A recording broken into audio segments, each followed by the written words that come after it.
I'm Chase Colby. I'm a senior and I'm a tech theater major. It's definitely changed the way I think.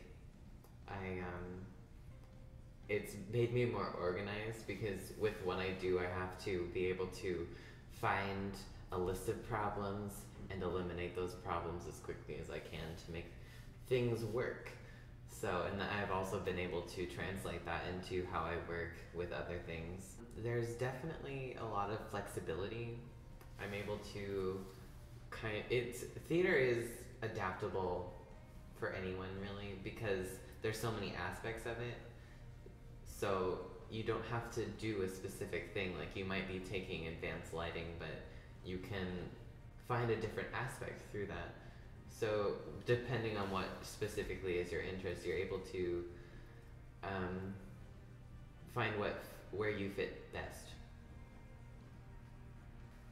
Definitely my favorite class would have to be theater production, which isn't really a class because it's a collaboration class where everyone who has anything involved in theater, we all come together, actors, writers, designers in it, that sound, set, lighting. We all come together and we put together a show and we perform at the end of the semester. We just did 12th night. I did the set for that and I was a stage manager and a stagehand. And yeah, it's more like you have a job rather than you're taking a class. I'm Marilyn Bennett, actually Dr. Marilyn Bennett. I'm not medical, but I have a doctorate in theater history and criticism, and I'm also a professional actor, equity actor. So I'm the new acting, directing focused faculty with some work in theater and literature, sort of trying to balance the program with Kelly Doran, who is primarily lighting design and design tech, but has also been doing everything for 12 years. So she are sharing that, and I think in that way we can enrich the program.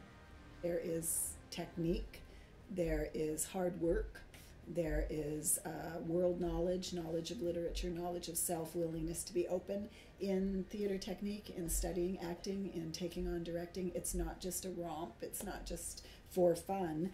It really has, it has a lot of components that require a person who's very open, very healthy, and very willing to be known and to go find answers to things that they don't know about yet. So I think that's probably the main thing. Have a good time doing it, but really come away feeling like this is an art form that has discipline and deserves and warrants my attention and respect. I think part of what I really love about it is that it's sort of self-revelatory. You get to learn about the person when they get the work right. It brings people out, and also the surprises that come with actors and directors, young students who begin to open and begin to show you things about themselves that aren't every day on the street, things that you would get to know. So knowing that creative side, that releasing side of students, or that passionate emotional side that they may not exhibit in a normal, a classroom that is more an academic focus. So that's probably my favorite thing about it. And then also just the exposure to the world of theater, its literature, its discipline, the collaborative nature of it. You can't do any of it without working with other people. It is all about sharing, all about collaborating. So learning to be effective at that, to be positive about that, to be really generous. Those are also, I think, qualities that theater can bring that I love to explore and develop with students. I would say my first impression of SOTA was that these are some of the most supportive, community-minded students that I've worked with anywhere, in theater or elsewhere in the broader classes, that SOTA students care about each other's work. They really express their care for each other's work. They're excited for one another when they grow, when they develop something beautiful, when they have a good idea, when they do a good performance. To me, that's already this generous spirit that I don't find in every place that I teach and study. I certainly find seeds of it and have had wonderful students elsewhere, but there's a special quality here that lends itself really well to the nature of theater, which is, you really have to release yourself, you have to make yourself known, and you need to trust one another and be generous. And SOTA theater students are all of those things.